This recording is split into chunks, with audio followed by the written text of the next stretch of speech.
Hey guys, what's up? It's me Patrick from Fight Prof, and today we're going to be talking about Bethe Correia versus Holm, the UFC event that's happening this weekend. Alright, let's start it off. We're just going to break down both fighters. I'm just going to get Bethe Correia right out of the way because she is not a good fighter. I'm just going to be blatant about it. The opponents that she's fought, let me check really quickly here, are Julie Kedzie, who was 0-4 in the UFC, Jessamine Duke, which is 1-3 in the UFC, Shayna Baszler, who was 0-2 in the UFC, and Jessica Ai, who is 1-5 in the UFC.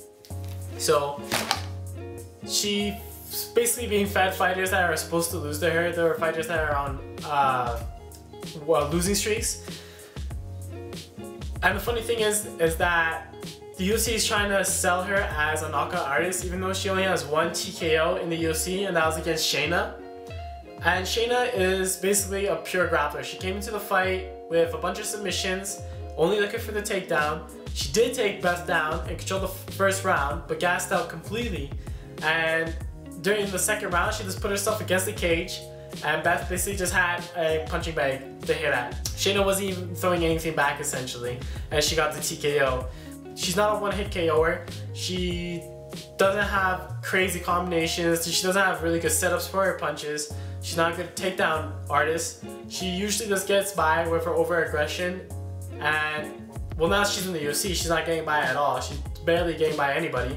Anybody that's talented anyways. I mean, like Ronda Rousey, she couldn't be. She usually just gets by on the regional circuit. She just got by her over-aggression and pushing people against the cages and just beating them up there and grinding it out. But now she's actually facing top talent in the women's division anyways, and that's not the case. Holm, however, is the more interesting fighter because she is the first one to defeat Ronda Rousey, and she did it by knockout, which was crazy head kick knockout. But then she went on a 3-fight losing streak, losing to Shevchenko, Germaine for the women's featherweight title, and Miesha Tate, where she lost the bantamweight title. And it's really strange because you're like, wow, Ronda Rousey was such a dominant force, nobody could survive with her, and Holm just wrecks her shit, and then she goes on a 3-fight losing streak against people that you think aren't as great as Ronda Rousey. And the reason why is just because in the Ronda Rousey fight, Holm, her skill set and her game plan was just so perfect for that Ronda Rousey fight. There's no one in the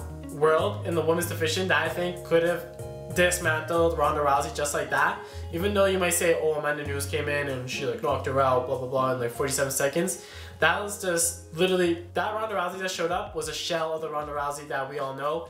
She was not aggressive at all, stood back, just pumped out her jabs, kept on getting hit in the face, and did really nothing to grab onto the clinch so she could get the judo throws and then go to the ground. Whereas in the Holm fight, she was still aggressive, managed to grab the clinch a bunch of times, but Holm managed to break away from the clinch, stay out of the clinch as much as possible, and even when she did fall into the clinch, she was able to fight off Ronda Rousey long enough to get the fight restarted back on the feet. So what makes Holm a good fighter is, one, she is a really disciplined fighter when she's fighting on the counter. She's not as great when she's fighting on the offense, which I'll get to in a bit. She's pretty big for a woman's 135-pounder, and she is southpaw. All great things to have, especially in a division that's pretty shallow. You can see a lot of her boxing experience coming to her MMA experience because a lot of boxers, they're trained that as soon as they take 1 or 2 steps backwards, they start circling or pivoting up around the cage, making sure that they don't touch the rings.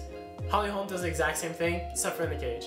She'll take about 1 or 2 steps backwards if the opponent's coming towards her, start pivoting, hit a counter punch, and then start circling out around the cage so she doesn't get stuck anywhere. She has a really good left straight. If the opponents are being really aggressive and trying to come toward her, she will counter them with a short right hook. Also good stuff, but her bread and butter are her kicks. That's what knocked people out. If you watch any of her fights, a lot of the knockouts come from her boxing with the opponent, and as the opponent tries to leave boxing range, they're still in kicking range. They have their hands down, they're not aware, or just aren't paying attention, they're just being lazy, and then they get either body kicked, which wins them, and Holm comes in for the kill, or they get head kicked, and Holm knocks the shit out. However, there's also the case that Holm is really good at getting the outside angle and the southpaw versus orthodox engagement, which is what you want to line up your left hand to go right with the center line of your opponent and get the fastest punch out.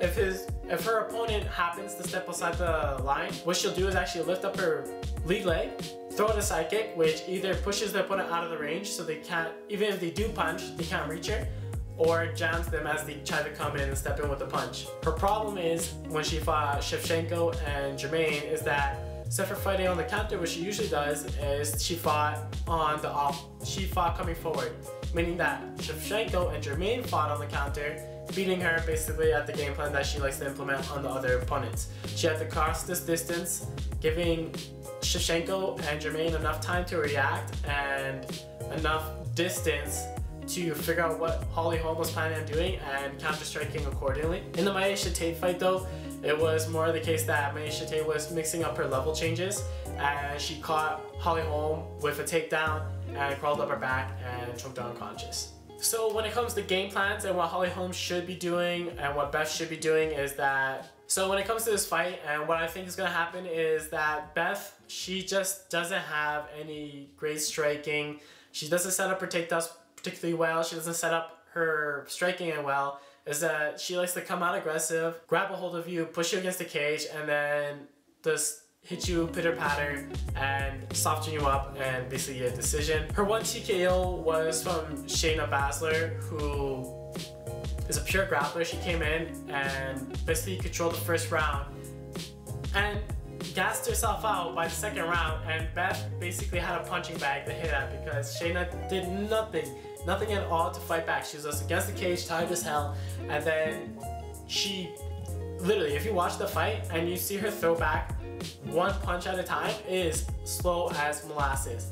My 96-year-old great-grandmother could react fast enough to escape that punch. And it was more as she was so tired that she couldn't defend herself properly. What you're gonna see a lot is Holly Holm staying disciplined. Hopefully, this is what I wanted to do, is stay disciplined and fight on the counter. If she does fight on the counter, you're gonna see a lot of her circling the cage, not being put on the cage by Beth, and a lot of southpaw straights, a lot of kicking, a lot of basically keeping Beth at range and making sure that if she does try to step in through the distance that Holly Holm is creating, she's either going to get a side kick into the stomach to stop Jammer from coming in, or she's not going to be able to reach Beth. She's not going to be able to reach Holly because she's going to circle out. And Beth is not particularly good ring cutter. I don't think she ring cuts at all. She just gets into exchanges, grabs a hold of her opponent, pushes them against the cage, and then basically pushes them against the cage until the round ends. Like basically, she's trying to push them through the cage or something like that. Anyways, there's another fight on the card that I think everybody should be paying attention to. That's Tarek Saffioni versus Rafael dos Anjos. The reason why this fight is so interesting is because Rafael is going up to welterweight after his stunt at lightweight. He won the crown but lost it. 2, it's a switch hitter. Tarek Saffioni is a switch hitter, meaning that he can fight out of southpaw and orthodox stance, fighting the southpaw Rafael dos Anjos. And I want to see how Rafael dos Anjos does against a bigger opponent that likes to kick. Because Rafael dos Anjos basically has the blueprint down for kickers. He dominated Don Cerrone in both the fights and Anthony Pettis, because if a kicker is getting pressured, they can't kick well. And Rafael dos Anjos just pressured them, got them into the cage, beat them up, and got those wins. So that's the fight to watch for. Anyways, I hope you guys have a great day. Like the video if you did, comment down below your thoughts of the event and my breakdown, and subscribe to the channel if you did like the video. Really appreciate it, really helps me out, and I hope you have a good day. I'll be back on Sunday with the breakdown of the fight, and I'll see you then. Peace.